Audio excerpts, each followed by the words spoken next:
Presidenta, buenos días. Yaret Arciniega, de Revista Fortuna. Presidenta, sobre el tema, la obtención de conocimiento permite reducir la desigualdad y ampliar las posibilidades de mejorar el ingreso.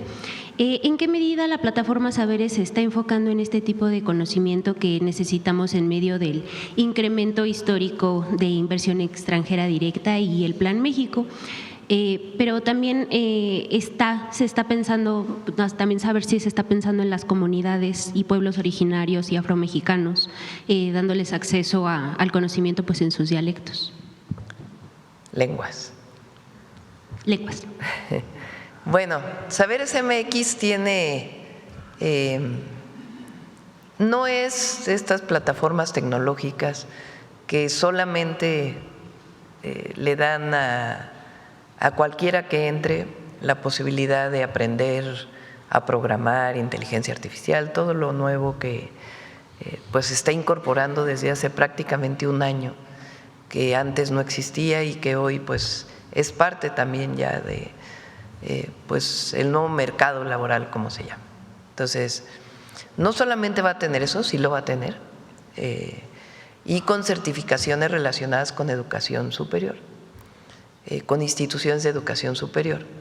Normalmente las certificaciones que tienen que ver, uno estudia una carrera y te dan un título, pero hay otros esquemas de certificación. La certificación en México la da, por ejemplo, la Secretaría del Trabajo, en un esquema que existe desde hace mucho tiempo para certificarte en plomería, en todos los oficios históricos que todavía siguen siendo fundamentales en nuestro país y en el mundo entero, en corte y confección, en muchos que siguen siendo indispensables. Y eso ha ido creciendo en el CECAT, o ¿cómo se llama el centro? El de capacitación de la Secretaría del Trabajo, ¿ya se llama Conocer? No, hablo de la Secretaría del Trabajo, CECAT. Creo que se llama así, no recuerdo ahora el nombre. Entonces, te incorporas y puedes sacar un certificado y con ese certificado puedes encontrar empleo. Hay otros esquemas de certificación que da la Secretaría de Educación a través de Conocer, que también es una plataforma que existe desde hace tiempo. Y hay muchos que tienen que ver con los nuevos empleos que dan las empresas privadas, sobre todo las de tecnología digital.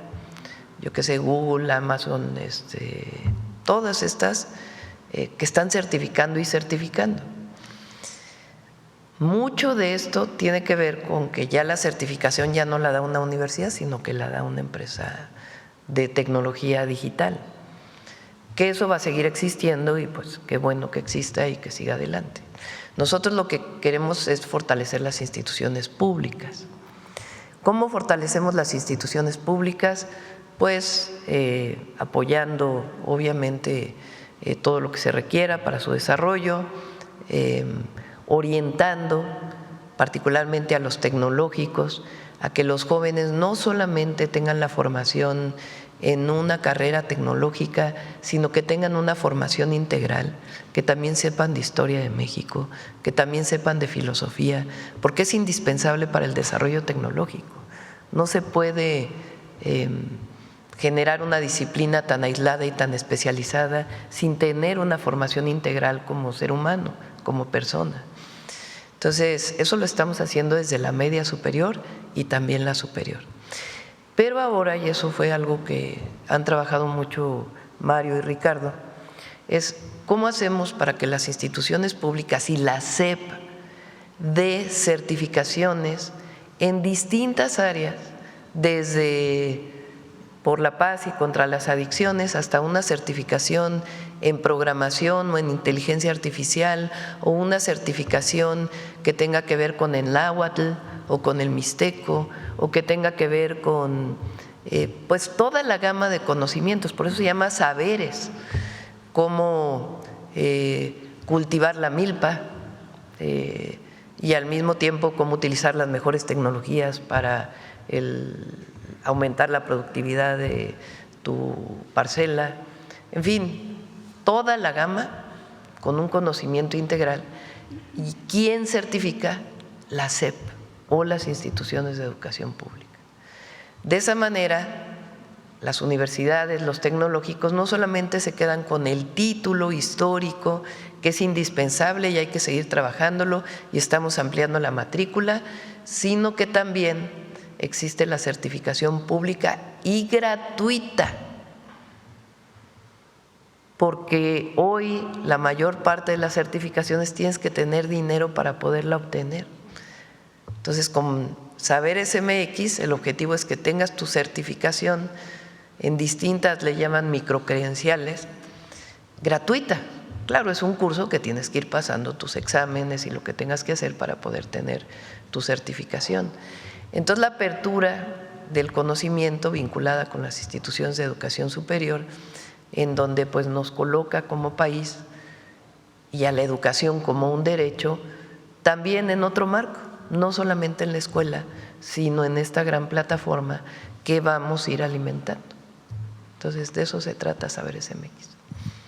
Muchas gracias, Presidenta. En otro tema, Presidenta, sobre la inversión extranjera directa, muestra cifras récord y que demuestra que los inversionistas globales tienen confianza en el actual Estado de Derecho mexicano y en la solidez de los fundamentos económicos. Presidenta, ¿qué otros factores explican el nivel récord de la inversión en el mercado mexicano? Y también preguntarle si será que al final del periodo de la nueva política de aranceles de Donald Trump, pues la relocalización de cadenas productivas, el nearshoring, pues no desvió la ruta que inició en 2023. Primero, sí es la confianza en el país, a pesar de muchos que quisieran que esto no ocurriera. La economía de México está sólida, está fuerte. El modelo económico que definimos con la transformación está funcionando, porque normalmente los economistas miden, aquí hay uno, la economía en términos del crecimiento. El PIB se volvió pues el indicador fundamental para medir las economías del mundo, el PIB y el PIB per cápita, que tiene sus problemas incluso en la medición. Entonces es la generación de riqueza o la riqueza, el valor agregado que se mide cada año y ese es como el indicador. ¿Quién mide que 13.5 millones de mexicanos salieron de la pobreza? Porque la teoría neoliberal decía, solamente si crece la economía disminuye la pobreza. Es imposible que disminuya la pobreza si no crece el PIB. Nadie está diciendo que no deba haber aumento en el Producto Interno Bruto, pero no es el único indicador.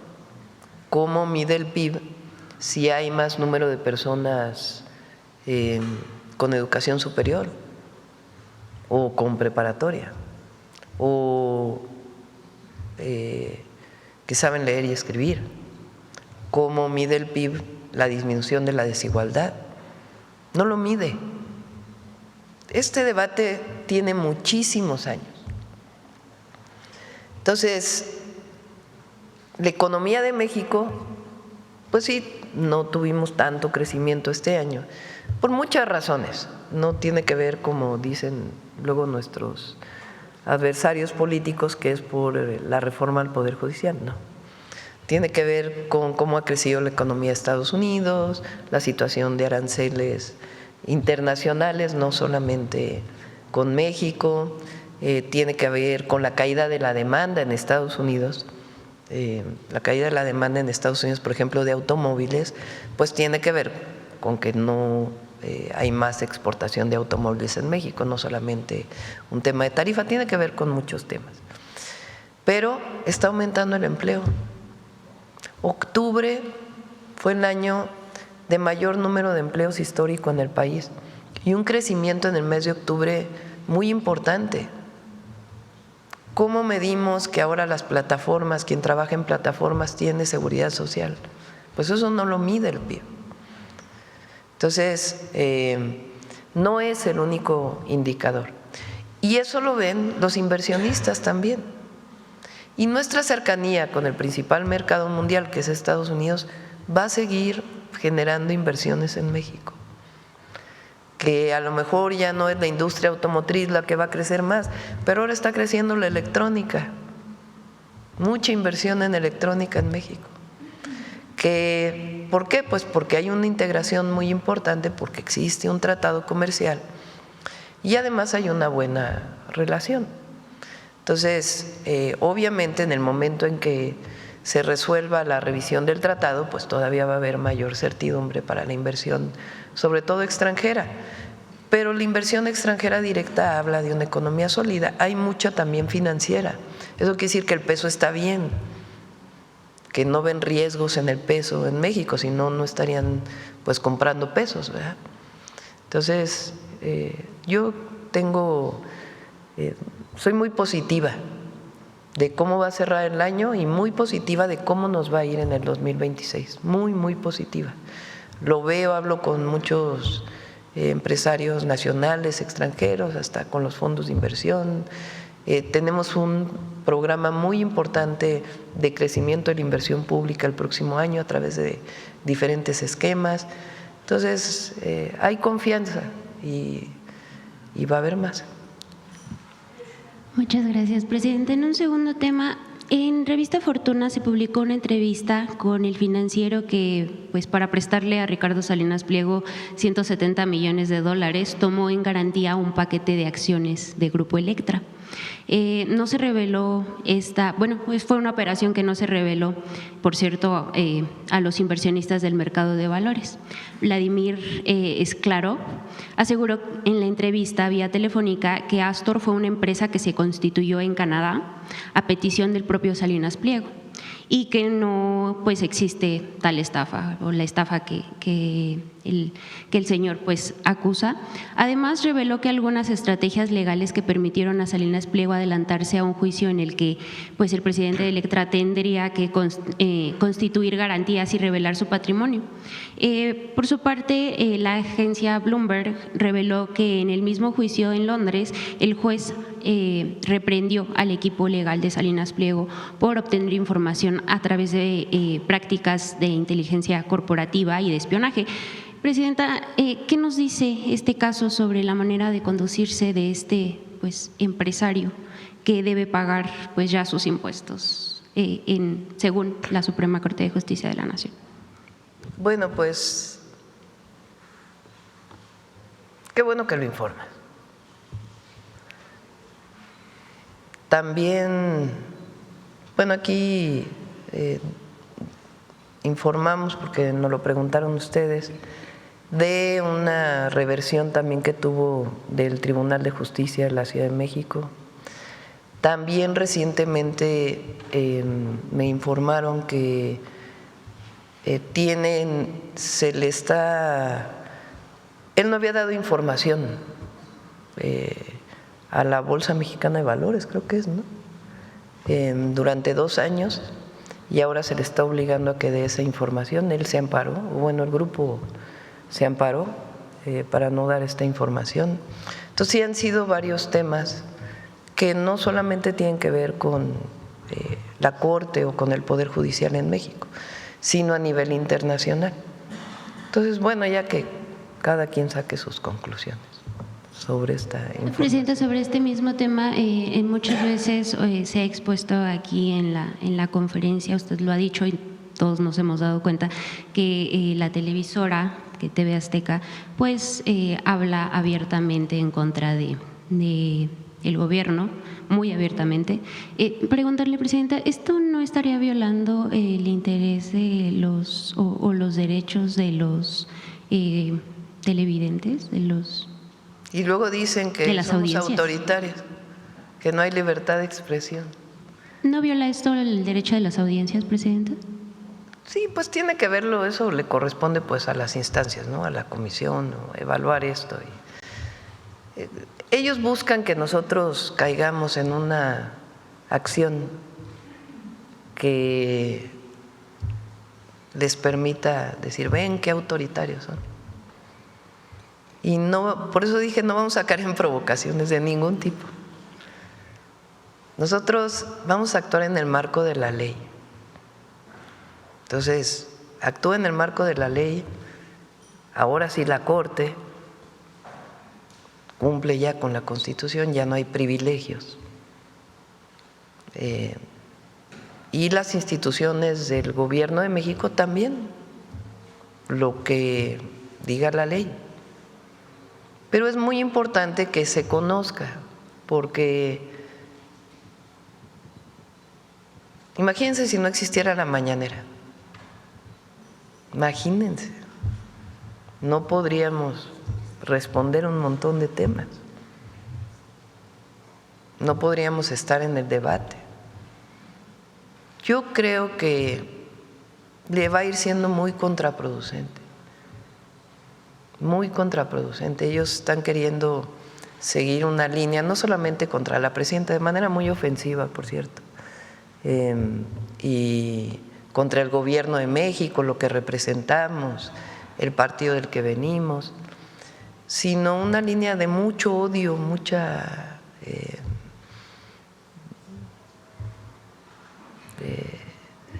exacerbando el odio. Pero el pueblo de México no es eso, ni los jóvenes, porque ellos están tratando supuestamente de llegar a un sector juvenil y no llegan, no llegan. Habrá jóvenes que no estén de acuerdo con nosotros y qué bueno, pero la mayoría de los jóvenes están con la transformación. Entonces, este esquema de información pues le va a ir generando a él también cada vez más pérdidas, la verdad, porque pues a ver qué anunciantes siguen ahí en la televisora, y no es sencillamente el mercado, como dice, no es otra cosa, no es la libertad del mercado, pues es la libertad del mercado. Entonces, ahora que vino la resolución de la Corte tiene que notificar a Hacienda, al SAT, de la resolución. No tengo conocimiento si ya notificaron o no. Y pues todo lo que viene después de esa notificación es importante que haya información a todo el pueblo de México, porque como ha sido un tema tan relevante, pues es importante que todas y todos sepan qué pasa, cuál fue la resolución de la Corte y qué pasa después. Entonces, pues ya lo estará informando la Secretaría de Hacienda o lo traeremos aquí a la información, pero es importante que se conozca. Y el debate público. Y como lo dije ayer, se equivoca quien llama a la violencia, se equivoca quien llama al odio, se equivoca quien apela al porfiriato, se equivoca quien no conoce la historia de México. Se equivoca quien cree que el pueblo es tonto. Se equivocan. Si triunfó nuestro movimiento, pues fueron años y años y años de tocar casa por casa, de informar, de debatir, de informar cómo el gobierno lo había capturado un grupo o un sector de los más acaudalados de nuestro país, y cómo el gobierno servía a sus intereses. Y eso cambió en México. El gobierno sirve al pueblo, le sirve al pueblo. Somos servidores públicos y estamos al servicio del pueblo, por convicción y porque así debe ser, porque esa es la democracia. Gobernamos para todas y todos, pero por el bien de todos, primero los pobres. Y eso es lo que funciona en la economía, eso es lo que funciona en la política. Y ese es nuestro mandato. A mí no me eligió una élite, a mí no me eligió un grupo que me puso en el gobierno, a mí me eligió el pueblo. ¿Y a quién le respondo? Al pueblo. ¿Y qué instrumentos tengo para gobernar? La Constitución y las leyes, y una forma distinta de gobernar, cercana al pueblo. Y la honestidad por delante, siempre. La honestidad, Como decía ayer, la honestidad no se compra, ni la autoridad moral, con todo el dinero del mundo.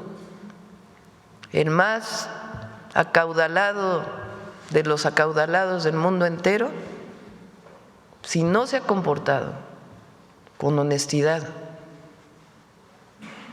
y con una línea en su vida, pues jamás tendrá autoridad moral. La autoridad moral se construye a lo largo de la vida, y la consecuencia y la convicción. Y eso es lo que nos sostiene. Y siempre decir la verdad y decir las cosas como son. Fíjense ahora lo que pasó ayer en la movilización que hubo, pues muy poca gente. ¿Por qué? Porque se estuvo informando. Y también quien convoca las manifestaciones, pues también le va midiendo, ¿verdad? Y hay libertades, ¿eh? México nunca va a perseguir a nadie. Por cierto, un chico que estaba diciendo que lo estábamos persiguiendo, y nosotros no perseguimos a nadie por sus ideas políticas, por lo que comunica, por lo que dice, nada, nada, nada, nada. Es libre, incluso si siente preocupación, se hace un análisis de riesgo y se le puede brindar seguridad. O sea, nosotros no perseguimos a nadie por sus ideas políticas, jamás. México es libre y hay libertad de manifestación, de comunicación, de todo. Y seguimos trabajando, porque no solamente es el debate aquí en las mañaneras. Hoy inauguramos la mitad del interoceánico de Oaxaca a Chiapas. Imagínense lo que va a hacer eso para la gente. Muchas gracias, presidenta. Por último, si me permite, la prensa internacional reconoce su liderazgo histórico y capacidad diplomática, pero al mismo tiempo dice que la reforma judicial está generando incertidumbre económica que podría poner en riesgo inversiones, aunque la economía registra inversión extranjera directa récord. Los hechos los contradicen. A menos de 5 meses de la elección judicial, ¿cuál es su balance de la relación costo-beneficio de esta reforma para el país? ¿Y qué resultados tangibles y garantías de certidumbre puede esperar la ciudadanía y el mercado mexicano, presidenta? Bueno, no creo que sea algo que se pueda medir con costo-beneficio, ¿no? Pienso que es muy bueno para el país. Hay que recordar lo que era el Poder Judicial antes de la elección. Un poder judicial cooptado por un grupo con mucha corrupción, en donde se mantenían los privilegios para unos cuantos. Y aquí no es la Corte o el Poder Judicial es de todas y de todos los mexicanos. Y lo que tiene que hacer es cumplir con la Constitución y lo que dicen las leyes. Eso es lo que debe ocurrir. Por supuesto que la nueva Corte, los jueces, los magistrados tienen que ir demostrando su solidez, tienen una responsabilidad histórica muy grande y tienen que ir consolidando un nuevo poder judicial en el país. Pero no he escuchado yo a nadie que no tenga pues un asunto político de fondo o algún interés o algún privilegio que diga no voy a invertir en México porque la Corte fue electa por el pueblo o elegida por el pueblo. No he escuchado yo a nadie que diga eso. Claro, hay algunos que pierden privilegios y que dicen que la Corte ahora está capturada por el Poder Ejecutivo. Háganme favor. Y ponen a Zedillo como el vocero de eso, que fue el que cambió la Corte para su beneficio. Y él nombró a cada uno de los miembros de la Corte creo que fue en el 99, ¿no? No, antes, ¿no? ¿Cuándo llegó? ¿Cuándo llegó él? Sí. Inmediatamente que llegó. No, él entra en el 94, perdón. 94. En el 94, en diciembre del 94. 99 fue lo de la reforma a la electricidad que no lo pudo pasar. No, en 94 cambia la Corte, desaparece la Corte, cambia la Constitución, entra una nueva Corte, nombrada por él, supuestamente por los senadores, pero en realidad era un acuerdo entre el PRI y el PAN, ya desde entonces, para ver quiénes quedaban en la nueva Corte. Entonces ahora dicen que porque lo eligió el pueblo está capturada por el Ejecutivo, ¿no?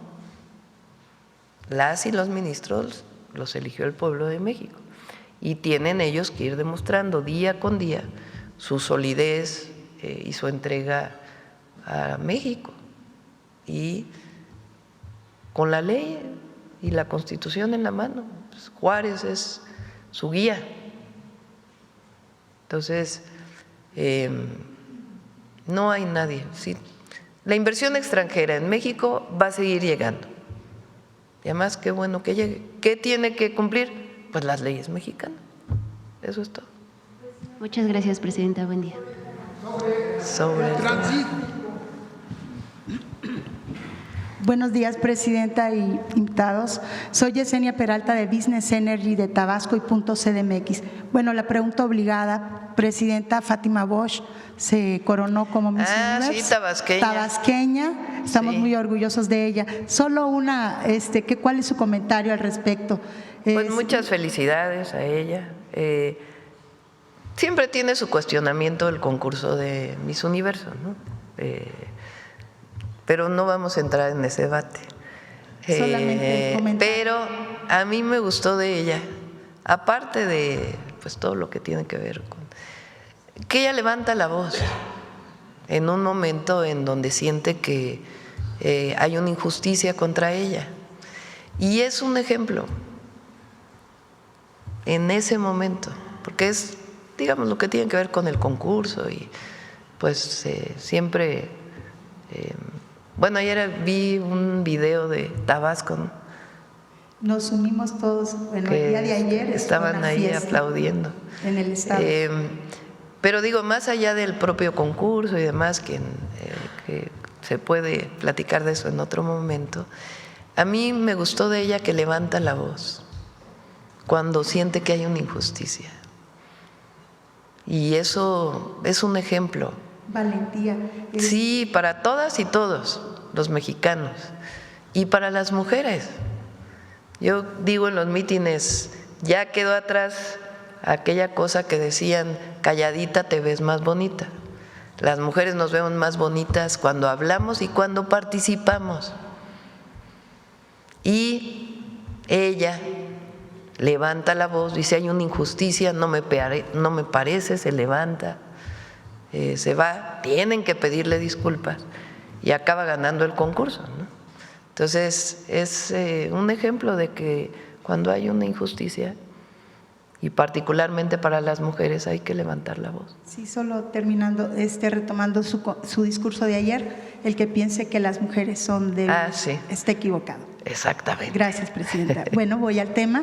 Secretario, gracias porque me permitió la palabra. Y bueno, en el reciente informe del gobernador Javier May, uno de los puntos importantes que mencionó fue el de educación y seguridad. Hay un avance muy grande en eso, así como el desarrollo social y los beneficios que esto conlleva. Uno de ellos es precisamente que los programas que se han estado estableciendo en la entidad por ser un gobierno de territorio es la deserción. Se ha disminuido en gran manera y bueno, este es testigo, secretario, que acaba de anunciar la construcción de la Universidad Rosario Castellanos en Jonuta. Es uno de los municipios más marginados. ¿Qué opina al respecto sobre este avance en la educación? Bueno, primero Javier está haciendo un extraordinario trabajo en Tabasco, la verdad. Es un montón de programas nuevos, apoyo al campo, nuevos programas de bienestar, y él es un hombre de territorio muy consistente, muy trabajador. Entonces muchas felicidades a Javier por su trabajo, y traemos varios programas juntos. Por ejemplo, uno es el del chocolate que acaba de estar recientemente el fin de semana. Sí. Fíjense que es algo muy, muy bonito, la verdad. Los productores de cacao en Tabasco cada vez estaban vendiendo, con sus excepciones, incluso algunos que exportan, y el cacao cada vez más barato. El mercado pues traía a veces precios más altos, a veces precios más bajos, pero lo vendían con la pulpa, y eso pues era un costo muy bajo. Entonces Javier, que estuvo en Sembrando Vida y además conoce el campo de Tabasco desde hace muchos años, generó junto con los productores una tecnología, le llamábamos en mi época una tecnología apropiada, una tecnología especial, en donde de manera artesanal le quitan la pulpa, lo fermentan y después lo secan. Entonces, al vender el grano ya seco, pues lo venden al doble de lo que lo venden con la pulpa, con una tecnología muy sencilla. Pero además se juntan los productores de cacao, los pequeños productores, y todos lo van dejando en un sitio y entre todos hacen este proceso. Entonces eso ya pues les da mayor valor a lo que producen y eso pues genera bienestar. Bueno, además de eso, con María Luisa Albores de Alimentación para el Bienestar y con Javier se diseñó el chocolate para el bienestar.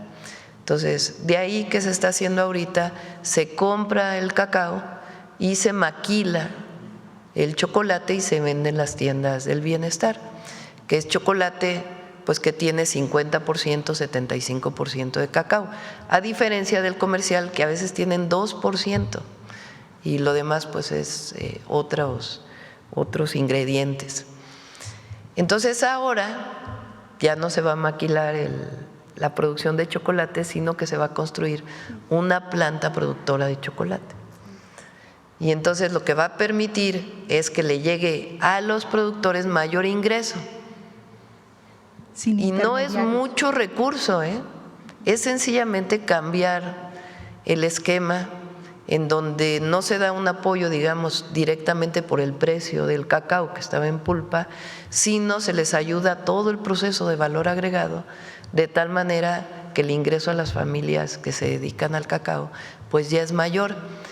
Había una pérdida de que los jóvenes ya no querían producir cacao y ahora hay un montón de jóvenes que han entrado a la producción de cacao. Entonces es un proyecto muy bueno. En Tabasco también estamos, hay un proyecto para ganado y también ahora vamos a entrar a aumentar la producción de maíz con el programa que presentamos también de valor agregado para el maíz. Entonces, y se ayuda a los campesinos más pobres. Entonces, es realmente muy bueno sí, lo que se está haciendo. Beneficio. Y en educación, perdón, me fui con la producción. Ahí ¿por qué me platicas, Mario? En Jonuta. Sí, lo que vamos a hacer en la tarde en la preparatoria. Sí, efectivamente, Javier May es un gobernador muy comprometido con la política educativa, ha acompañado y apoyado las propuestas de la presidenta. Por ejemplo, acaba de inaugurar un colegio de bachilleres en esta idea de abrir más espacios. Estuvo la presidenta en Jonuta el fin de semana pasado, arrancando la entrega a nivel nacional ya de las tarjetas de la beca Benito Juárez. Y ahí pues los jóvenes y el propio gobernador pues le hicieron saber a la presidenta que no había una institución de educación superior cerca. Entonces, como hemos presentado aquí, para ampliar de manera más rápida la oferta en media superior, hemos encontrado las secundarias que no tienen turno vespertino y que no tienen alrededor, por lo menos a 45 minutos, una preparatoria. Entonces, en la tarde se están haciendo preparatorias, construyendo talleres y renovando toda la infraestructura y construyendo más aulas. Pero ahora la presidenta lo que planteó en Jonuta es, bueno, hay que ver también, hay preparatorias como esa que visitamos, que en la tarde no tienen clase. Entonces, en la tarde podría ser una universidad. Entonces, ahí se planteó que va a llegar la Universidad Nacional Rosario Castellanos, ya estamos trabajando con la secretaria Rosaura Ruiz y con la rectora, con Alma de la Rosario Castellanos, para ver qué plantel, cómo vamos a hacer el plantel ahí. Pero esa es una innovación que plantea la presidenta, porque vamos a aumentar el número de egresados de media superior y tenemos la meta de ampliar a 55% la cobertura en educación superior. La deserción también se ha habido. La deserción es fundamental. La beca Rita Cetina es un acierto de la presidenta, que ya se tenía la cobertura de la Benito Juárez, en preparatoria, que es lo que hizo el presidente Andrés Manuel López Obrador. Sin embargo, la presidenta detectó que teníamos que tomar a los jóvenes desde la secundaria y darles una beca para que no abandonen la secundaria y lleguen a la preparatoria. Entonces, eso es una medida que va a tener un impacto, lo vamos a ver en las estadísticas de este ciclo escolar, que lo mediremos hasta finales del año que entra, el impacto que genera la ritacetina en disminuir el abandono. Presidenta, perdón, este martes pasado el gobernador de Nayarit dio a conocer en rueda de prensa en las instalaciones de la Fiscalía del Estado la recuperación de más de 9 millones de metros cuadrados de tierras en la zona de la Riviera de Nayarit, equivalente según sus cálculos a 50,000 millones de pesos y que estaban en manos de particulares de manera ilegal. Este es un acontecimiento sin precedente en este gobierno y se habla de 2 órdenes de aprehensión contra exgobernadores y de una red de empresarios que obtuvieron sin pagar predios enormes o con costos risibles respaldados por autoridades corruptas en ese estado. Esto lo menciono porque cabe señalar que esta situación se ha presentado en muchos estados en donde, respaldados de gobiernos en el mando, se han construido desarrollos turísticos o simplemente se han apropiado de tierras obtenidas de esta forma. ¿Qué opina al respecto y no cree que sea importante, Presidenta, replicar lo que el gobernador de Nayarit, el señor Miguel Ángel Navarro Quintero, consiguió lograr para rescatar este patrimonio y generar candados para evitar este tipo de corrupción de la tenencia de la tierra, sobre todo en estados del sureste, que se ha visto mucho eso con desarrollos turísticos ilegales? Sí, el gobernador Navarro, desde que llegó al gobierno, planteó que en contubernio con gobiernos anteriores había habido despojo de tierras que se habían ido comprando, supuestamente, cuando en realidad pues había una red con notarios y otros esquemas para irse apropiando de tierras. Estuvo trabajando con la Fiscalía General de la República por años. Y recientemente anunciaron de que pues se recuperan esas tierras para el estado de Nayarit. Y sí es importante pues esta investigación que se hizo y los resultados. Pues obviamente en todo esto pues tiene que haber pruebas contundentes, ¿no?, de que en efecto así fue. Pero lo importante de esto es pues estos esquemas que se fueron dando en el pasado de despojo de tierras, ejidatarios principalmente, o incluso tierras nacionales o tierras estatales, que las fueron vendiendo a ellos mismos. A precios risibles. A precios risibles, un terreno del gobierno, bueno, un terreno del pueblo de Nayarit, porque es del pueblo de Nayarit. Un gobernador lo vende a un precio de nada a una empresa pues que está vinculada con gente cercana a él, y ahí se desarrolla un desarrollo turístico. Entonces sí es muy importante Es un logro. Sí, es muy importante lo que se hizo. Las playas de Nayarit son excepcionales. Tiene, además de la belleza del Pacífico, en esa zona en particular, son playas más hacia el norte, que muchas de ellas tienen una riqueza natural muy grande. Hay, se me fue el nombre en este momento, manglares, mucho manglar. La Riviera. Ahí está bueno, como en todo el Pacífico, desovan tortugas, tiene mucha riqueza natural. Y a él le interesa mucho, nos los ha planteado y se está trabajando con Secretaría de Turismo y otras áreas, que pueda haber un plan para que no se afecte la riqueza natural y que pueda haber un plan para que si hay desarrollo turístico pues sea ecoturismo, que no sean los grandes desarrollos turísticos que pudieran llegar a afectar toda la belleza y riqueza natural de esas zonas. Están trabajando ahí con Sedatu, con Josefina, en este proceso y con Fonatur para poder hacer un plan maestro, porque él quiere dejar, él se ve en el 27, un plan maestro para la Riviera Nayarita. Y tuvo también el acierto de que le llamó Nuevo Nayarit, se llamaba Nuevo Vallarta, a la parte de Nayarit, de Bahía de Banderas, pegada a Puerto Vallarta. Entonces le llamó Nuevo Nayarit y ha habido también un desarrollo turístico ahí muy importante. Gracias, presidenta. Y luego Boca de Chila, que lo desarrolló el presidente López Obrador con la Secretaría de Marina, y la salida de ahí a las Islas Marías. Entonces es un área turística muy importante. Entonces recuperar las tierras para el estado de Nayarit pues también tiene mucho sentido. Muchas gracias, presidenta.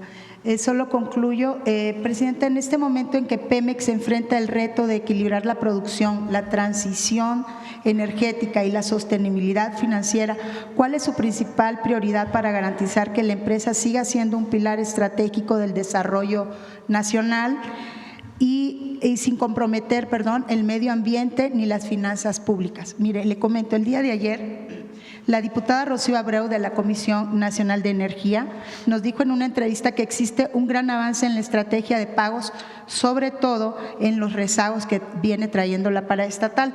Ella nos mostró que va muy bien la estrategia tomada para esta recuperación y que se encuentra de manera muy positiva comprometiéndose a establecer esos pagos de manera inmediata.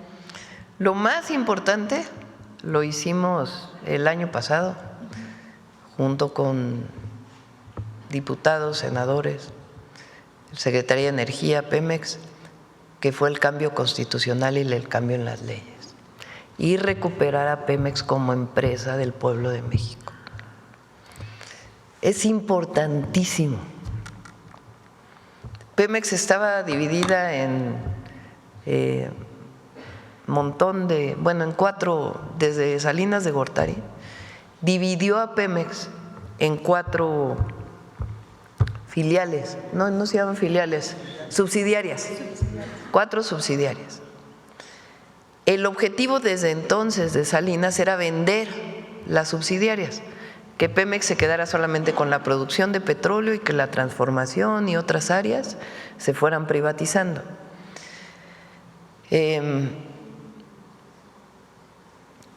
Todos los gobiernos que le siguieron, Zedillo, Fox, Calderón y Peña al final, en el 2013, pues hace todavía una reforma a la Constitución, donde le quita particularmente al 28 constitucional una partecita que decía que las empresas del Estado no deben ser consideradas monopolios, porque pues son empresas del pueblo y de la nación, que haya competencia en México y todo, pero a las empresas del Estado se les convirtió en una empresa más, independientemente de si era de la nación o no. Ese parrafito se regresó al 28 constitucional. Y a Pemex se le hizo un nuevo esquema jurídico muy importante, muy importante. Entonces hoy Pemex se está integrando verticalmente de nuevo, está haciendo de nuevo una sola empresa. Antes había 5 consejos de administración, ahora solamente hay uno.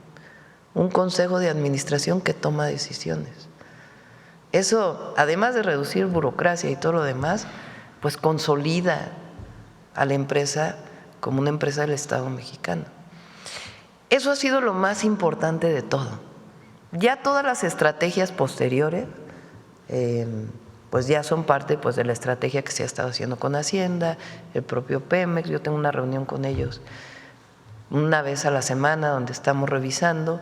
Se permiten contratos con privados de tal manera que pueda haber, por las condiciones de la propia empresa, pues recursos privados que puedan participar, pero sin ceder la propiedad del petróleo, que es de la nación. Entonces cambió por completo el esquema del 2013 Eso es lo que está consolidando Pemex. Porque pueden decir, ay, es que se hizo un fideicomiso especial, un instrumento financiero que permite financiar las nuevas inversiones. Y sí, eso ha ayudado. Pero si no hubiera habido todo el cambio, no se hubiera podido. Entonces es muy profundo el cambio que hemos hecho en estos 14 meses en Pemex, muy profundo. Bueno, mejoraron las calificadoras, ¿no? Todos los que decían que no, que había que privatizar y que era la única opción y que cambiamos el modelo y hasta las calificadoras ya dicen no, Pemex está en mejor calificación. Entonces, si no se hubiera hecho eso, no hubiéramos podido hacer todo lo que estamos haciendo ahora para Pemex y para la producción petrolera. Y repito, hemos fijado 1.8 millones de barriles diarios como el tope para la producción petrolera, porque queremos, por el cambio climático, por los compromisos internacionales que tiene México, que todo lo adicional pues tenga que ver principalmente con fuentes renovables de energía. Vamos a ver si vamos pronto, los invito a Dos Bocas, a la refinería Olmeca. Está funcionando súper bien, está produciendo 280,000 barriles diarios. Había un problema ahí en una planta de generación eléctrica, entró CFE a ayudarle a Pemex, cosa que antes no ocurría, no se juntaban las empresas. Entró CFE a ayudarle a Pemex y CFE nos ayudó a sacar adelante la generación. Y algunas otras cuestiones que se hicieron. Estaba produciendo sobre 150 y ya está llegando a los 300,000 barriles diarios. Por cierto, Tula también ya está produciendo, ha aumentado mucho la producción nacional de hidrocarburos. Entonces va bien Pemex y tiene que ver con esto y el equipo ahí que está trabajando. Sí, muy positivo. Presidenta, solamente para preguntarle, ¿tuvo alguna noticia sobre el túnel de Huachicol que se encontró en la Miguel Hidalgo? ¿Le han dado algún informe? No, vi, lo pasaron en la mañana en el gabinete, pero no, le pedimos a ver si Pemex o el Gabinete de Seguridad puede informar más. Sí, gracias. Bueno, vamos a ver el transísmico y luego vamos acá y acá. Sí. El otro día tuviste media hora, Rey. Buenos días, Presidenta. Buenos días. Casi 40 minutos. Récord mundial de mañaneras del pueblo. Adelante. Buenos días, Presidenta. Buenos días a los del PAN. Eduardo Esquivel Ancona, Domo de Cristal. Ahora que va a estar en el tren transísmico, le quisiera preguntar, el proyecto no nomás es el tren, sino son los 12 polos de desarrollo, 6 en Oaxaca, 4 en Veracruz y 2 en… A ver si está te digo yo transparencia, yo soy ya de otra época. La lámina que presentó el almirante que está a cargo del interoceánico aquella vez que vino a la mañanera, donde viene todas las rutas del interoceánico y los polos de bienestar. A ver si la tienes por ahí. Y 2 en Chiapas. ¿Cómo van estos polos de desarrollo? ¿Ya se inauguraron o se van a inaugurar? ¿Qué empresas están por invertir ahí en esos polos de desarrollo? Esa sería mi primera pregunta. Si quieren traemos, si no esta semana la otra, para informar. Ahora que vamos primero a Tuxtla a inaugurar un hospital del IMSS, Tuxtla Gutiérrez, y de ahí vamos a tomar el tren, el interoceánico, y en el transcurso del interoceánico nos van a estar informando todas las empresas de los polos de bienestar cómo van. Entonces, hoy me van a dar toda la información y lo traemos para acá, si quieren, la próxima semana. Este es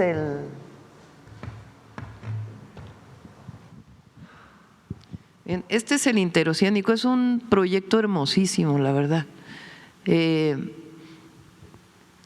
Lo que hizo el presidente López Obrador fue de Salina Cruz, que además se está desarrollando este puerto en Oaxaca, va por el istmo de Tehuantepec hasta Coatzacoalcos. Es un tren de carga y un tren de pasajeros.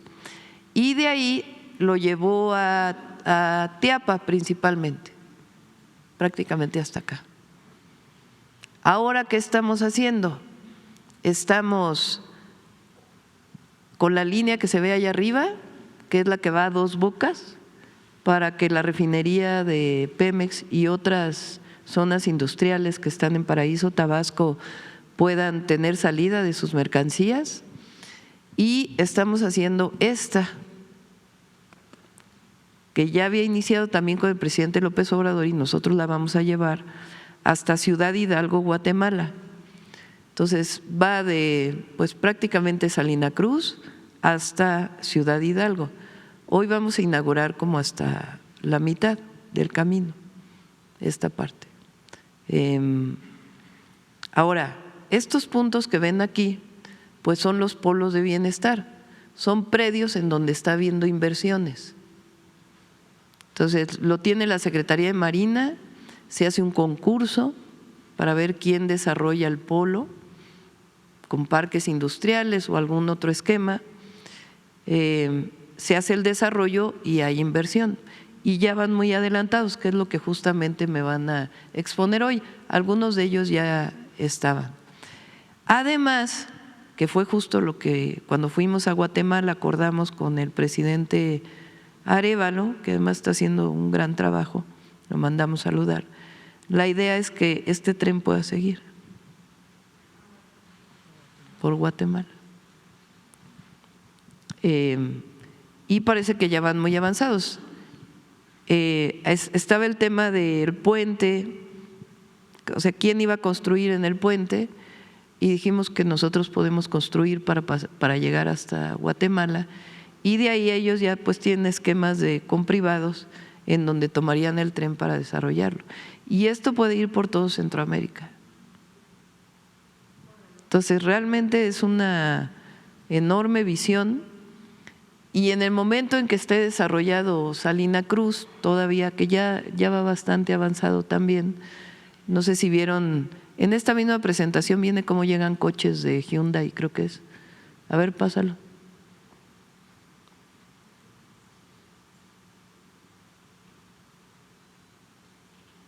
¿Es ese? No.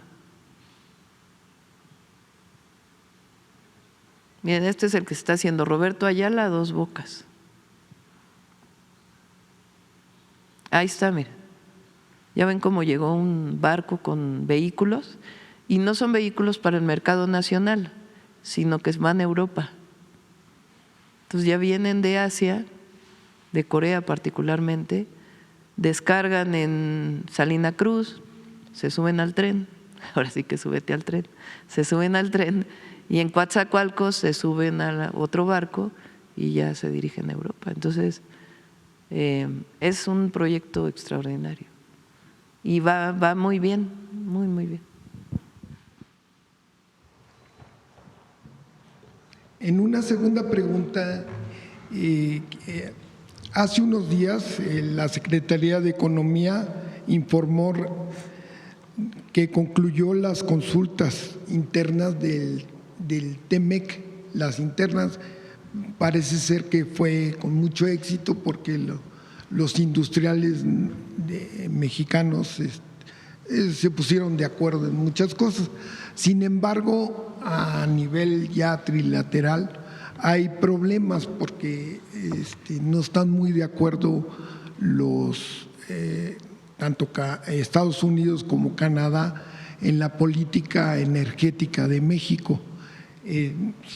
Hay varios puntos, no están de acuerdo con la reforma a la ley de la industria eléctrica, porque hablan del monopolio de CFE, restricciones de permisos y accesos al mercado que se tardan mucho en darlos para las energías limpias, que este proyecto frena las energías limpias. Y pues yo no entiendo mucho cómo hablan del monopolio de CFE cuando Iberdrola y Naturgy tenían el monopolio, producían mucho más electricidad y eso no les molestaba, ¿no? Y ellos tenían el control del mercado. Y pues también se están quejando del control de la red de gas natural que se tiene el gobierno de México con Pemex y pues yo no veo mucho control porque Naturgy en la Ciudad de México él pues tiene el monopolio de la distribución de gas natural y se ha llegado a la amenaza de hacer un panel de México por llegar a un panel de discusión porque se está argumentando que esta política energética de México viola el TEMEC. Entonces, ¿qué les contestaría a estas personas? Primero, no ha sido salió en las conversaciones con Estados Unidos, pero no ha sido el tema. Es más bien mucha gente que está alrededor, que incluso congresistas que han planteado esto y otros de empresas que lo han planteado. No se viola el tratado para empezar y segundo, pues son decisiones soberanas del pueblo de México. Entonces, no está discusión cambiar lo que se aprobó. Segundo, Secretaría de Energía hizo un esquema distinto con CFE para la parte de la inversión privada. Había muchos permisos, que alguien quería construir una planta no sé dónde y solicitaba un permiso. Y CFE decía, bueno, pues sí, pero ahí no tengo capacidad de conexión a las redes de transmisión. Entonces, ¿cómo te voy a dar el permiso ahí si no tengo conexión? Y entonces la queja, pues, ¿por qué no tienes capacidad en las redes de transmisión? Entonces, Secretaría de Energía lo que dijo es, a ver, la parte de que corresponde a lo privado, vamos a cambiar el modelo. Yo les voy a decir dónde necesito, no ustedes saber dónde quieren y con quién hacen negocio acá, ya. Hay una parte que se quedó del mercado eléctrico y otra parte que se le puede vender a Comisión Federal de Electricidad. Entonces, Secretaría de Energía dijo, a ver, yo les voy a decir dónde necesito, no dónde yo, perdón, lo expresé mal, dónde necesita el país, dónde lo necesita el sistema eléctrico nacional y dónde no hay problema si hay una conexión de renovables. Y además, si vas a tener una planta solar o una eólica, pues tienes que tener baterías para que te den 2 horas más de generación y un esquema para que te puedas conectar sin generar problemas técnicos. Entonces se hizo un concurso y se dijo, a ver, ¿quieres participar en el sistema eléctrico nacional como empresa privada? Pues el país necesita que inviertas aquí y ahí sí te puedo dar el permiso porque sí hay conectividad con la red de transmisión. Lo hicieron y creo que la mitad más o menos participaron. Hay otra parte que viene después. Entonces ya es una dinámica distinta porque ya no es a ver dónde quiero, cómo quiero y el pleito de los permisos, no, es ¿qué necesita el país en un esquema de planeación energética futuro? Y de las obras de infraestructura que estamos planteando para CFE, para las líneas de transmisión. Y entonces sí, éntrale a participar en este esquema. Entonces ya es una dinámica completamente distinta y lo ha tomado bien aquellos que quieren invertir en nuestro país. Y seguimos además pues con un proceso de trabajo para aquellos que tenían contratos de autoabasto totalmente ilegales, que se pongan en orden ya con las nuevas leyes. Algunos han ido avanzando. Por ejemplo, esta empresa Cox, creo que se llama, que le compró a Iberdrola todas sus plantas, que también es una empresa española, Energía les dijo, bueno, pero ponte en orden en todos los contratos de autoabasto, si ya vas a comprar. Y dijeron, sí, me parece perfecto, adelante. Entonces ya se están poniendo en orden en el nuevo marco legal. Y eso va a empezar a pasar. Entonces realmente no hay ningún argumento más que ideológico o político relacionado con los supuestos problemas del tratado con electricidad. No lo existe. Muchas gracias. Ya por último, México sí cumplirá el Acuerdo de París en… Sí, estamos acelerando, está haciendo Alicia Bárcenas un cálculo que tiene que ver con captura de carbono, con programas Sembrando Vida, con todo lo que se está haciendo en términos ambientales y el aumento de las fuentes renovables de energía. Pues en todo el esquema que ha venido presentando aquí también CFE y la Secretaría de Energía.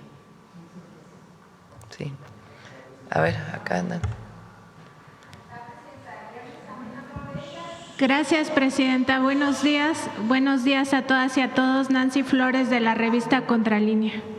Presidenta, el martes pasado, el senador Adán Augusto López Hernández dijo en conferencia que habría evidencias de que detrás de la marcha de la generación Z, pues estarían justamente el empresario opositor Claudio X González Guajardo, también estaría el político priista y financiador del medio Latinus, Roberto Madrazo Pintado, un acérrimo enemigo de la Cuarta Transformación, y también estaría Mauricio Tabe, este político panista que es alcalde aquí en la Miguel Hidalgo.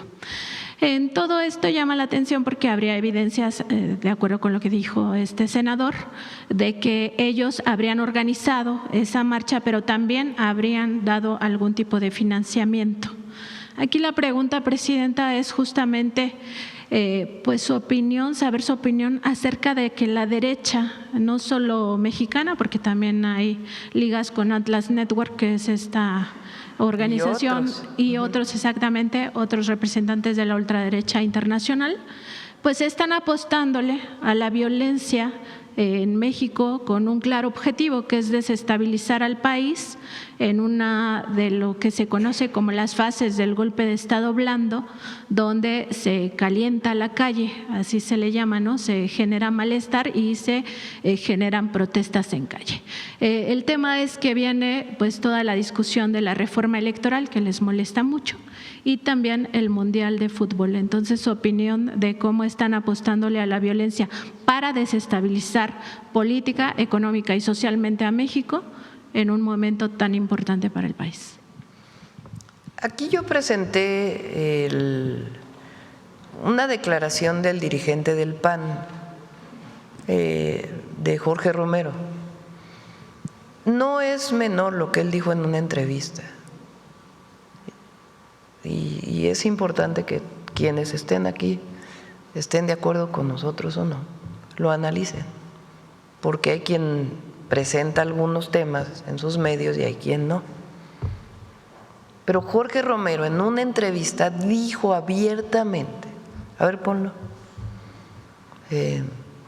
una vez más, porque no es menor que un dirigente de un partido político de oposición que se ha caracterizado por que abiertamente dicen que son de derecha y que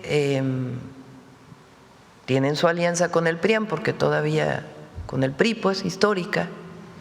Entonces él lo declaró, no es menor, no es que se equivocó, después dijo, ay, es que me equivoqué. No es que se equivocó, es que es parte de una estrategia, porque si no, ¿por qué lo declaró?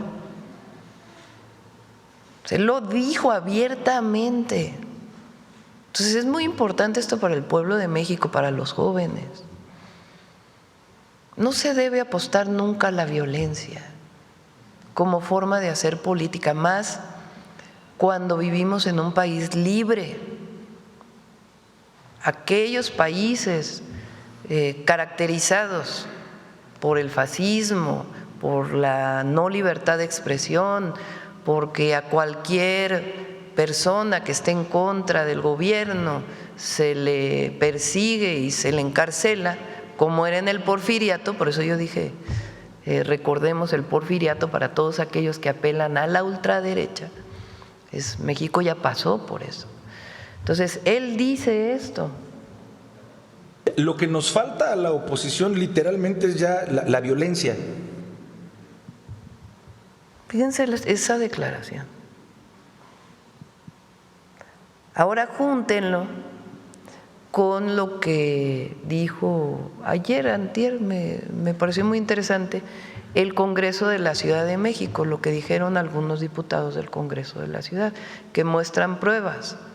Ya no es solamente, digamos, juntar cabos que están en las redes, que no se necesita ser un investigador muy avesado para poder poner esto, ver quiénes convocaron a la manifestación, quiénes participaron en la manifestación, quiénes no se deslindaron, quiénes quisieron acusar al gobierno de represor, en fin, quiénes promueven el odio como forma de hacer política.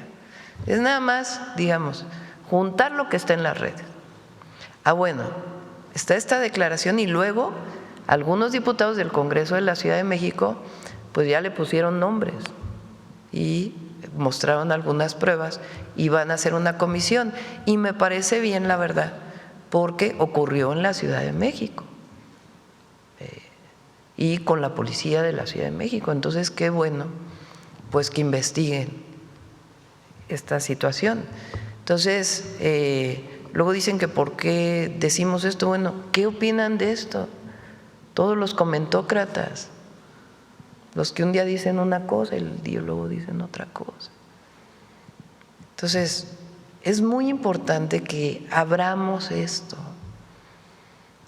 porque si no se queda escondido. Entonces, la violencia que se generó por un grupo en una manifestación que golpeó a los policías como golpeó y que estaban buscando otras cosas llenos de odio, pues se hacen todas estas denuncias y no dicen esta boca es mía.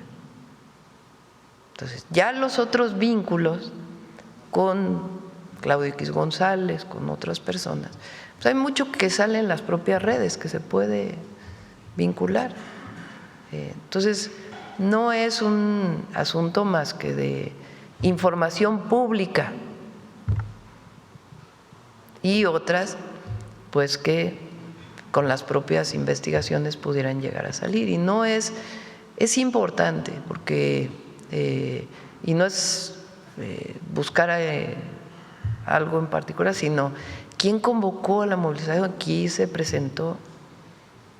Entonces quieren mostrar como si fuera una generación de jóvenes que estaba en contra del gobierno.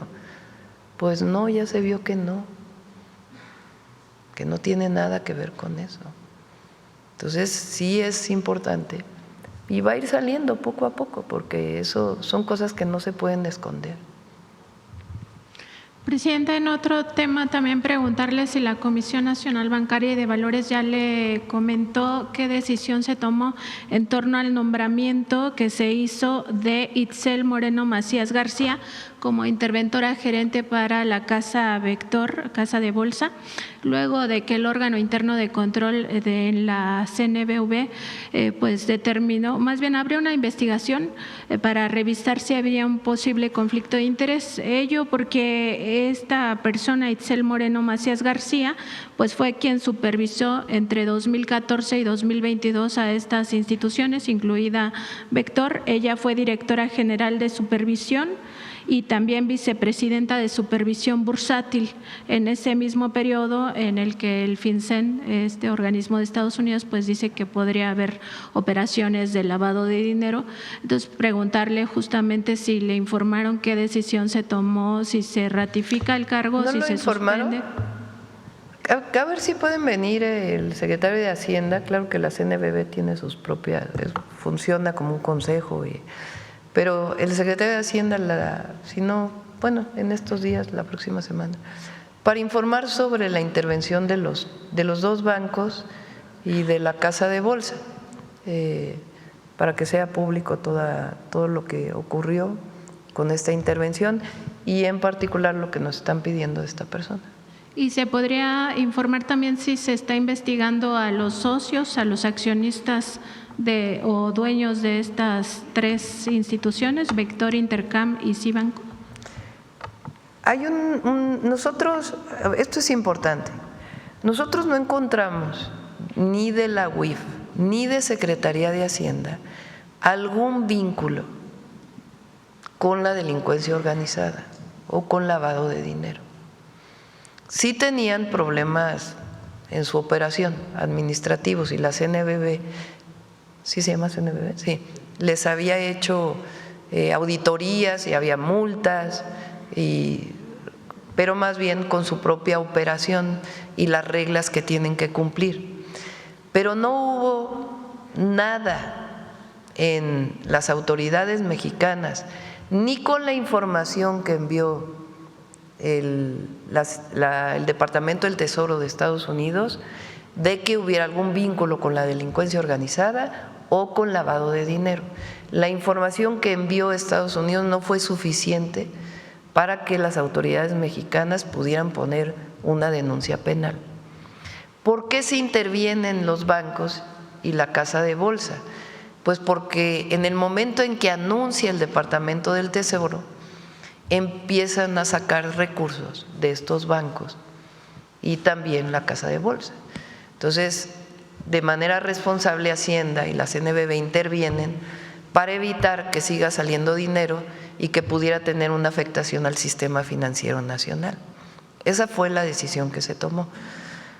Pero no hay, digamos, algo en donde se pudiera saber si los dueños, porque no hay pruebas, ninguna prueba que haya aportado el Departamento del Tesoro que muestre que hubiera algo que generara una denuncia penal.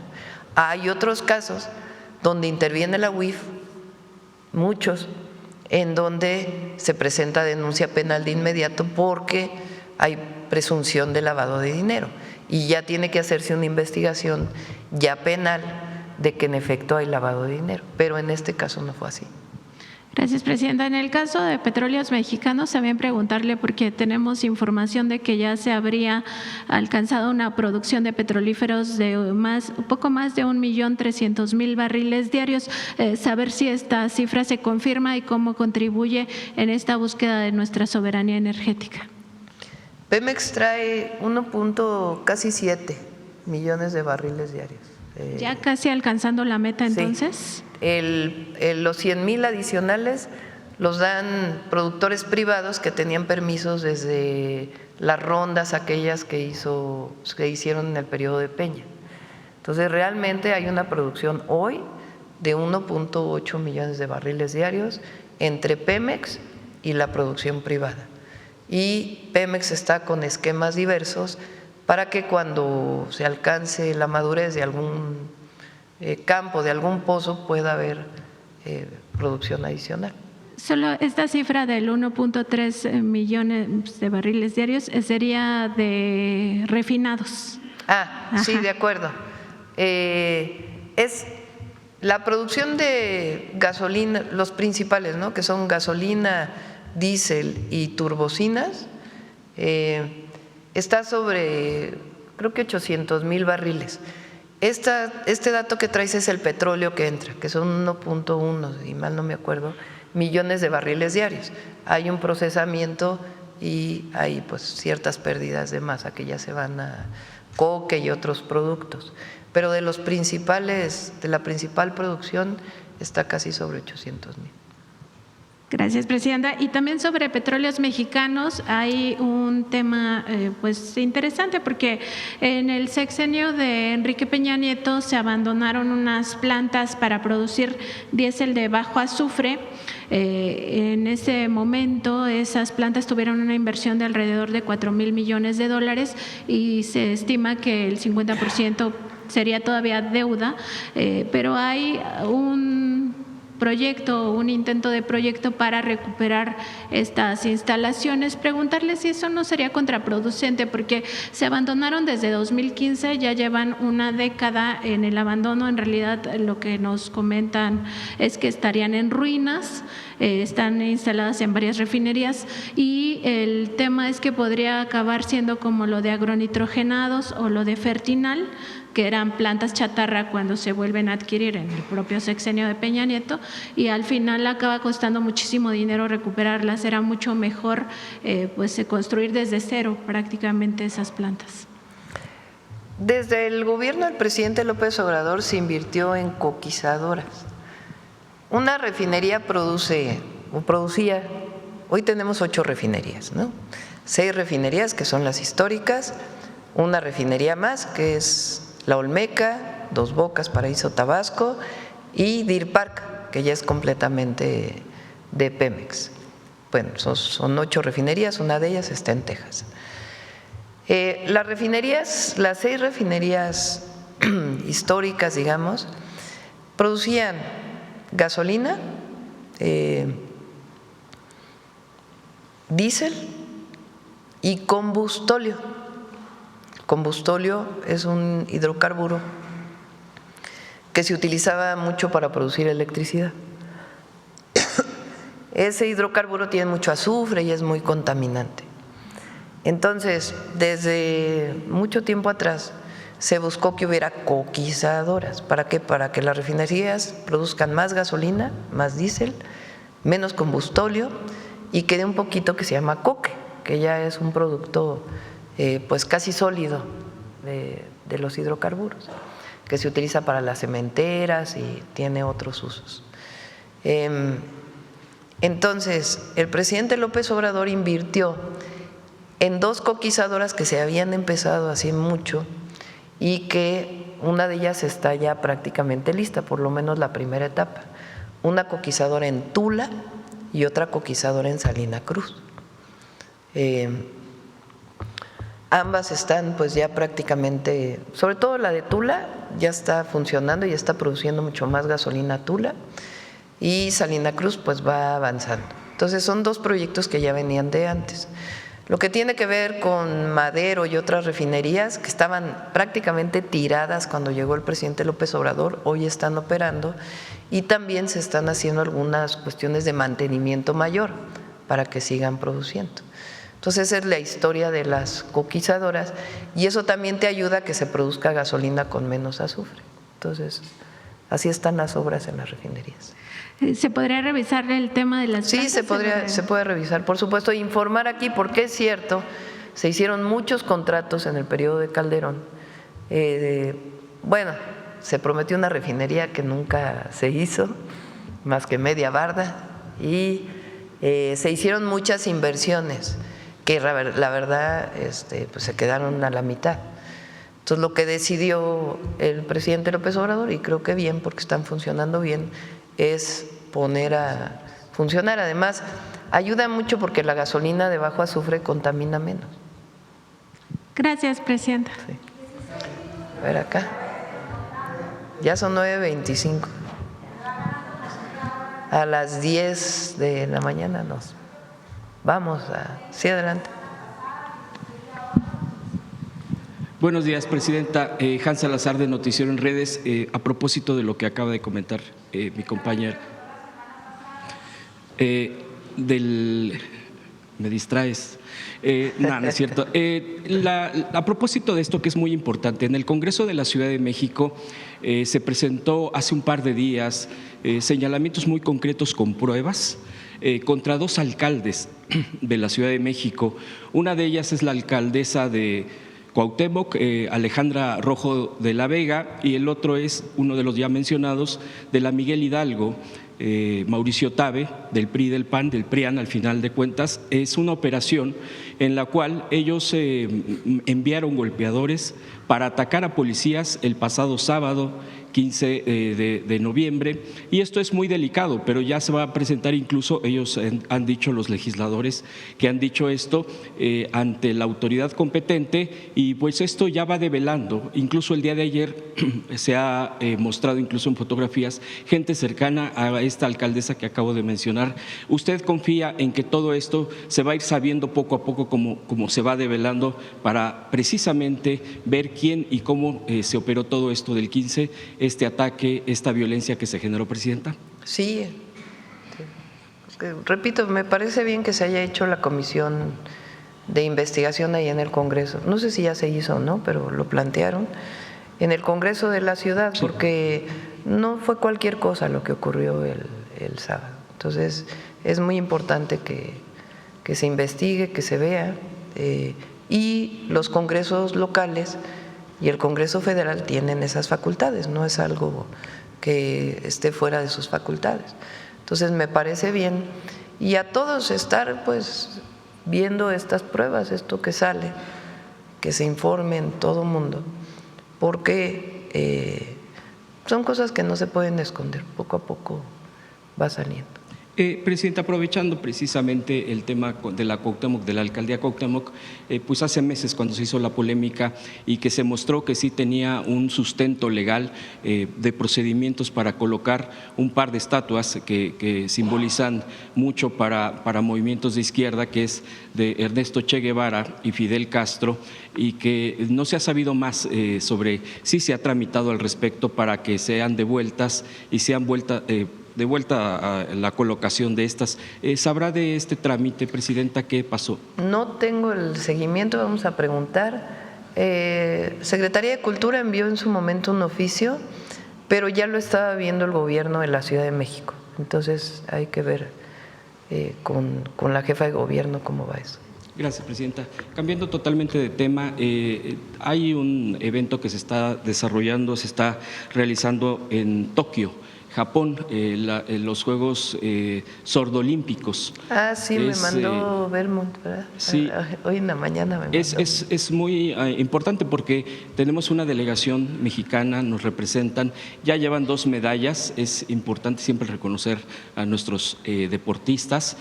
Falta una semana más, pero casi no se sabe, de hecho no se conoce mucho este tipo de encuentros deportivos internacionales que tenemos representación. ¿Usted qué considera, cómo podría difundirse más este tipo de justas deportivas? Hay que difundirlo todo, ponen en alto el nombre de México. ¿Traes video? No, ¿sí? A ver, ponlo. La mañana me mandó un mensaje Belmonte.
Gracias.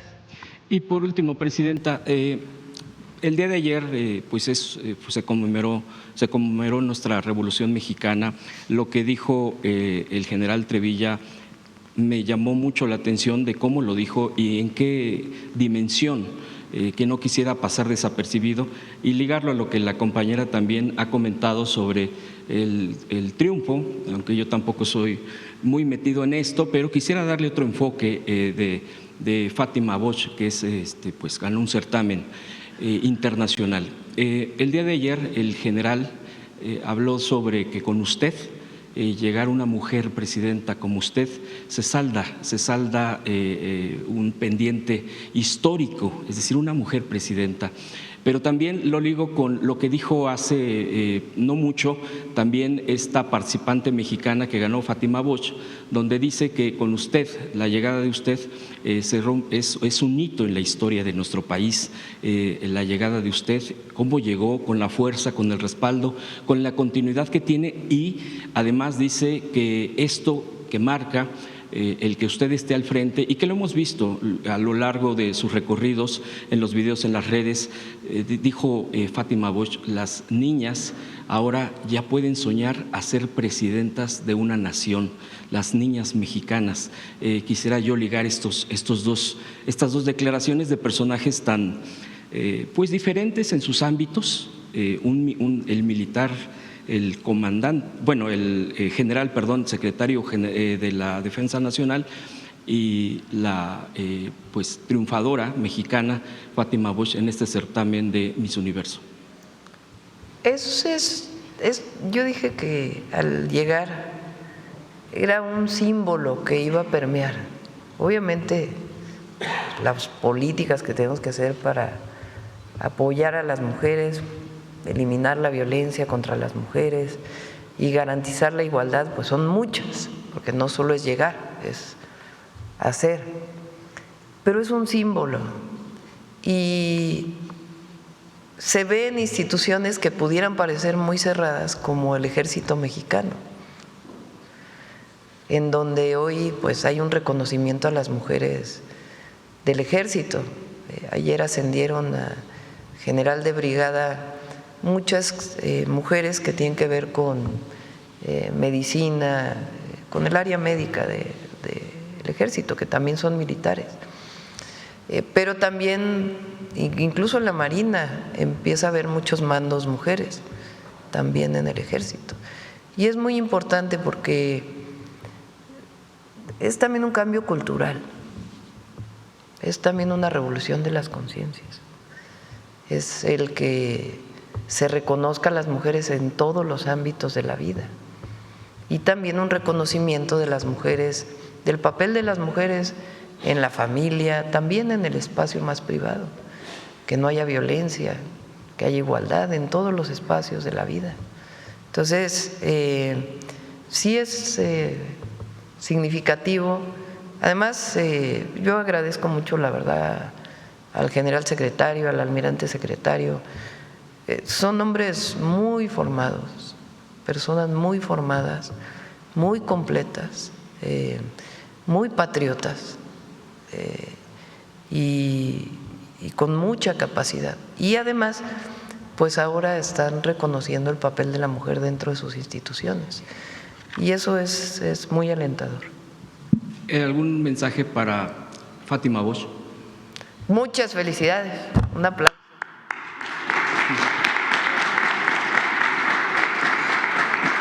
Gracias, presidenta. Gracias. Gracias. A ver, a la compañera atrás, porque ha estado ahí pidiendo la palabra, luego dicen que no.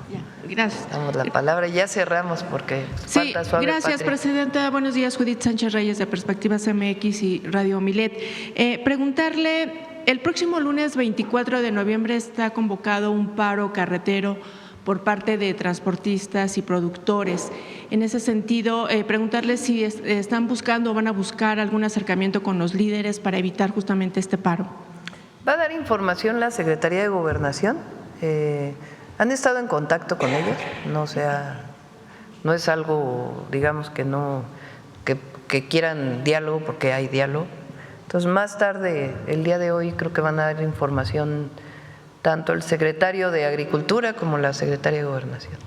Bien, presidenta. En otro tema, se dio a conocer el día de ayer que se detuvo al presunto homicida de la niña Noelia Dailén, quien presenció el asesinato de su madre, fue secuestrada y días después fue encontrada sin vida en Juchitán, además con otras 3 personas. Preguntarle si tienen mayor información de cuál pudo haber sido el móvil de este multihomicidio y sobre todo el cómo se está abordando justamente esta violencia que pues se ha dado a conocer hacia mujeres y niñas en lo que es la región del Istmo de Tehuantepec, allá en Oaxaca.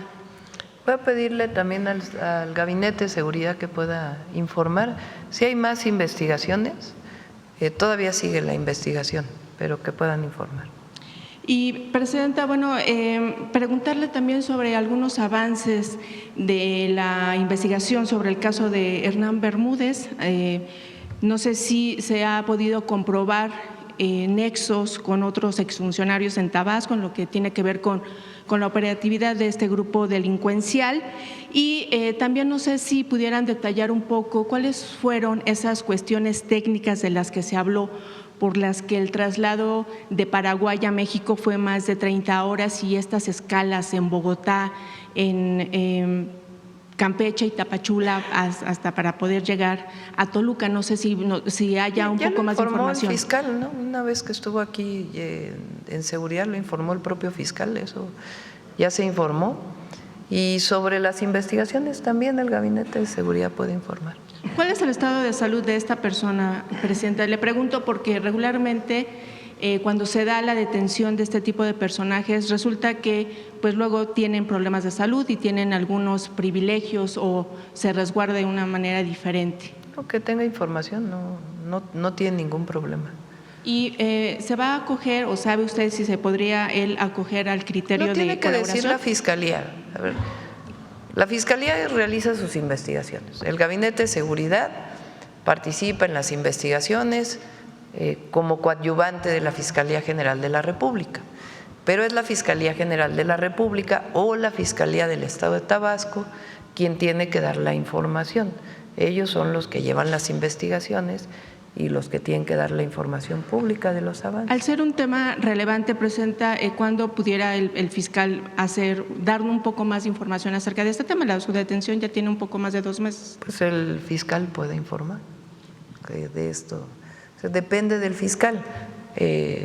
Viene a los informes del Gabinete de Seguridad, en este caso va a ser hasta el 9 el próximo informe del Gabinete de Seguridad, porque recuerden que es cuando se cierra la información de los meses para poder dar el avance de los indicadores de inseguridad. Y justamente también preguntarle en esta línea, Presidenta, pues se ha informado que se han recuperado aproximadamente 98,000 litros de combustible durante este año. ¿Por qué, digamos, si se ha dado esta cantidad de recuperación y estas investigaciones, no hay, digamos, detenidos de alto nivel, ya sea en aduanas o en lo que tiene que ver con corporaciones? Porque finalmente, pues, la venta ilegal de combustible. Hay muchos detenidos. Lo puede informar ahí sí el Gabinete de Seguridad. Todas las detenciones relacionadas con la entrada ilegal de combustible, el contrabando de combustible o el huachicol fiscal, como se le ha llamado. Sí hay muchos detenidos y siguen las investigaciones. Y bueno, sabemos que las investigaciones tienen un curso y justamente por eso se debe de cuidar el proceso. Pero al final del día eso también creo que es importante para poder conocer las acciones que está haciendo pues el gobierno para combatir este delito. Sí, son de 2 tipos. Uno es las investigaciones, las incautaciones que se hacen y las denuncias ante el Ministerio Público y las investigaciones de la Fiscalía y el Gabinete de Seguridad que ayuda en la investigación. Y la otra es todo lo administrativo, gasolineras que llegan a vender combustible no lícito, cómo evitar, aquí lo he dicho varias veces, la trazabilidad desde el camión que entra en la aduana hasta el que llega a la gasolinera, todo eso está ya por emitir una nueva normatividad completa Secretaría de Energía, ¿Qué problemas ha tenido? ¿Por qué no le he emitido? Porque tiene que ver con un desarrollo tecnológico para poder, son reformas administrativas, reformas legales y un desarrollo tecnológico que permita pues que realmente se haga toda la trazabilidad. Entonces han estado trabajando en ello y antes de que termine el año se va a presentar para las nuevas normas para garantizar pues que en efecto no haya una pipa de combustible no lícito que no pueda ser detectada dónde está llevando el combustible. Sí, Presidenta, y bueno, justamente siguiendo con este tema de los combustibles, en Perspectivas MX publicamos hace unos días la denuncia que hace un grupo de vecinos de la colonia San Francisco Culhuacán del barrio de La Magdalena en la alcaldía Coyoacán, que justamente refiere la venta ilegal de gasolina en un domicilio, que obviamente esto lo ponen sobre la mesa por el riesgo que puedan al que están sometidos, ya tanto ellos, la salud y obviamente también el asunto con su patrimonio.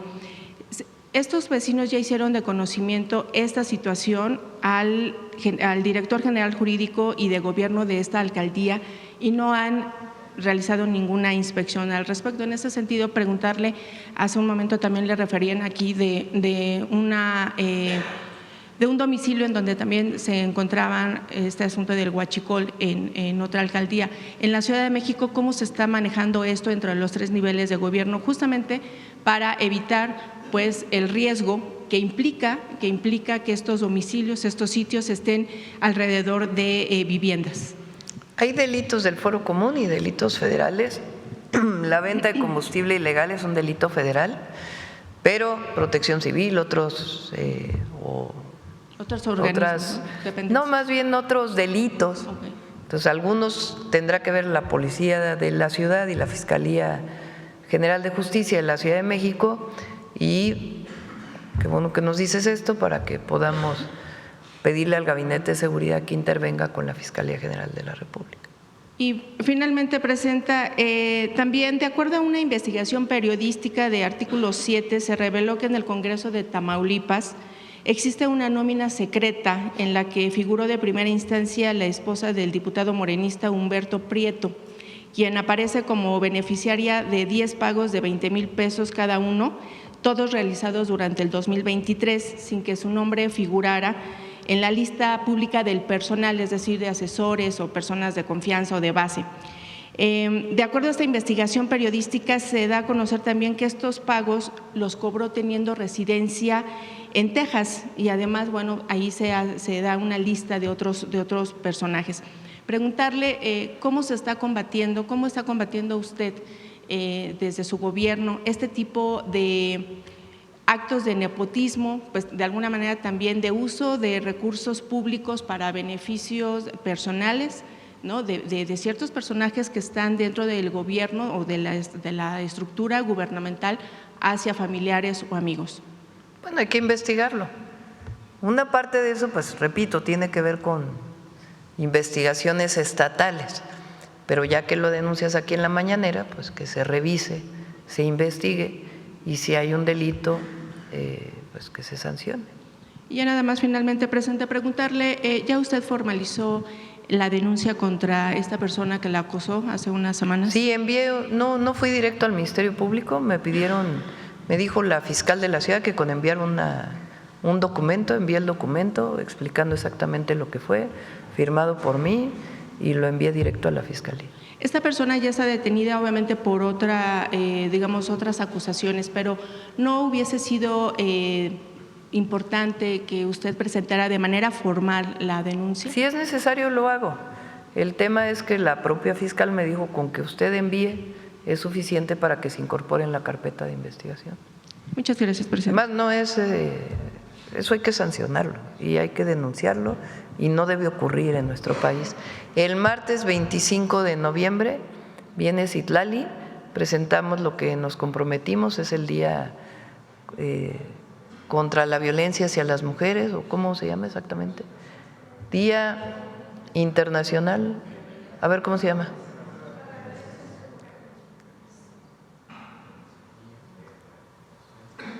Día de Erradicación, a ver,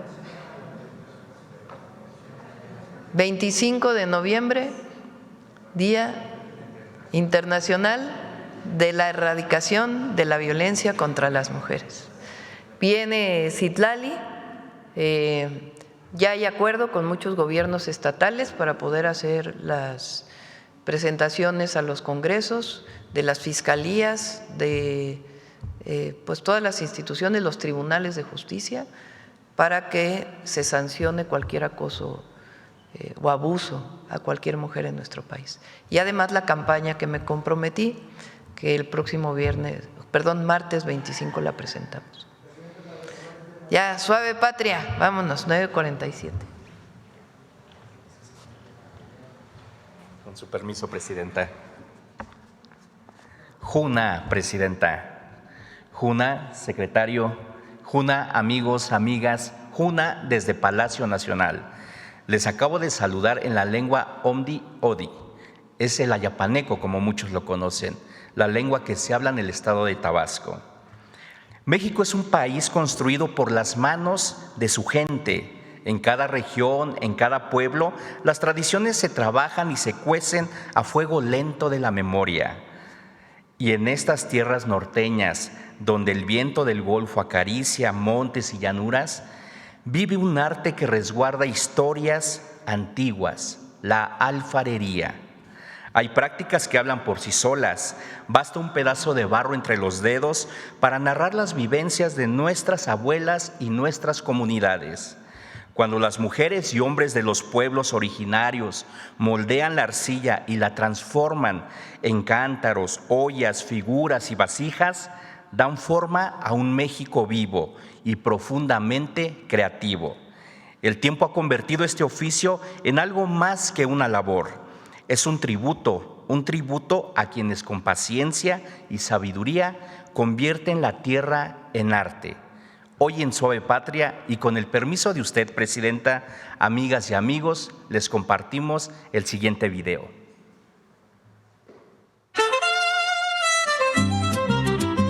La alfarería del estado de Tamaulipas es una expresión de identidad regional y una conexión con el pasado prehispánico.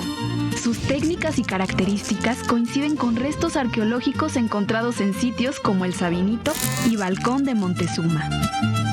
Pues uno se siente muy orgulloso de lo que ve un montón de tierra ya revuelto con lo demás.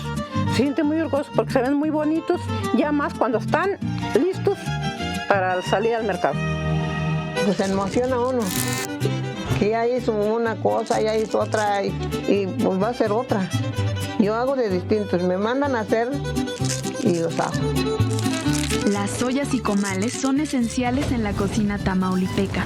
Los diseños son sencillos y funcionales, cargados de mucha tradición e historia. Tiene vida lo que uno está haciendo. ¿Y por qué? Porque pues uno le da el visto bueno al momento que los fabrica.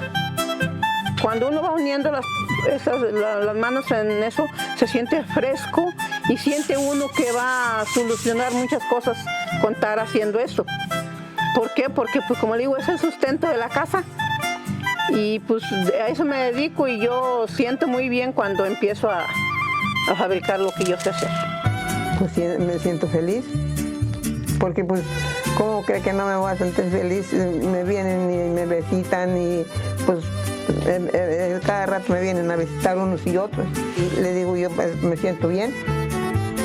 Las manos alfareras, guardianas de una tradición ancestral, siguen creando belleza y funcionalidad con pasión y dedicación. El amor y la enseñanza a las nuevas generaciones aseguran que esta herencia cultural permanezca viva y siga siendo un símbolo de identidad y orgullo.